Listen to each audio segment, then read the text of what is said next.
Oh, that sucks. I didn't know this was the plan for his night. See, this is why I don't get on Twitter, you guys. The ongoing divorce dispute between Nmplol and Melena has taken another turn after Henry Resilient released the first part of what he says will be a series breaking down the court transcripts and leaked Discord messages. In the video, Henry challenges one of Num's long-standing claims that he offered Melena a 50-50 split. Henry points to Discord messages in which Num allegedly discusses offering Melena only a 20% ownership stake in OTK, arguing that this contradicts what many people believed about the settlement. Henry also highlights messages where Melena says she had nothing in her own name, including no credit history, investments, or savings. Using those conversations to support his argument, the financial situation between the two was far more complicated than previously understood. Throughout the video, Henry questions Nmplol's public statements and argues that the newly surfaced messages paint a different picture of the negotiations than what many viewers have been told over the past year. With that said, here's the clip of Henry Resilient explaining why he believes the Discord messages contradict Nmplol's version of events. Since you want 50% of my OTK shares, I just leave OTK and it would end up how it ends without me. So he's like, I'm gonna give you half the shares, but I'm leaving OTK and that's the end of the organization. Like, what? Yeah, I wouldn't want these. I propose though, and we make this legal, obviously. Instead of 50% of the shares, bro, when you see a percentage followed by a smaller percentage, you're like, wait a minute.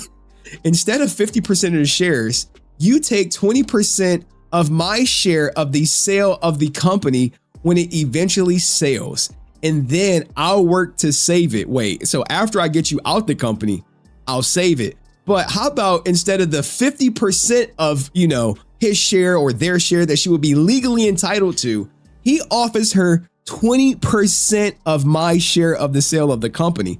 I thought he offered her 50% out the gate. There were so many people who reiterated Nick Palom's talking point that he offered her 50%, only for a Discord log to say, well, when it came to OTK, he offered her 20%.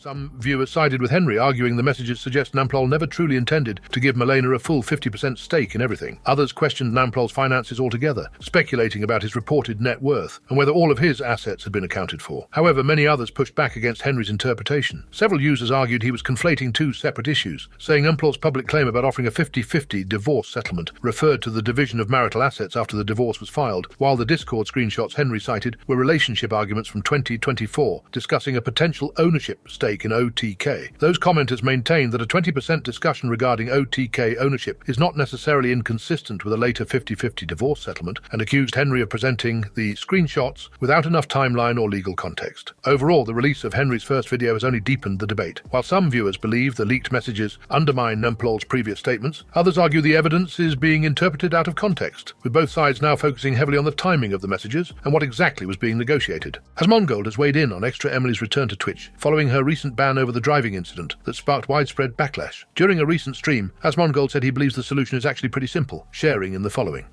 Improve, which is like closing off chat or putting maybe... Stop driving on stream. Just stop driving on stream. Literally just have somebody else drive you, take a fucking Uber, pay a driver. You've got plenty of money to do that. I get that you want to go there and do that, but ultimately you're going to have, because this is what's going to happen now. Everybody has instances where they make bad decisions when they're driving. Like, oh, I was going to make it into that lane and I didn't see that person. Oops, let me move back over to the other lane, right? Like, we've made that. Everybody, let's be honest, right? We've all made that mistake. Like, are we going to say that we're all perfect drivers that have never, accidentally not noticed a stop sign, or you didn't see somebody going at some angle and then you had to jam on your brakes? You've made a mistake at a period of time. And eventually she will make another mistake while driving. This is just what's going to happen because people make mistakes. And when that happens, the same thing and the same cycle is going to repeat itself. And now that so many people are talking about it, it's going to get even worse. Following the clip, viewers were split, although many agreed with ASMON overall point that streaming and driving simply shouldn't mix. Some users questioned how ExtraEmily was already back on Twitch so soon after the ban, while others claimed this wasn't an isolated incident, arguing it was reportedly the third or fourth time she'd nearly been involved in an accident while streaming. Others remained skeptical of any changes to her content, joking that turning chat off while continuing to stream behind the wheel wasn't really addressing the underlying problem. Super TFFGC player pulls plug the moment he loses.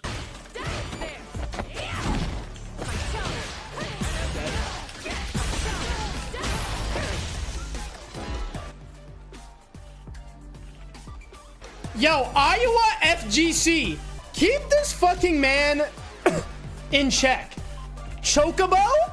Yo, Iowa FGC, get your man. Let it be known Chocobo is a pussy ass bitch. If this guy goes to locals, hey.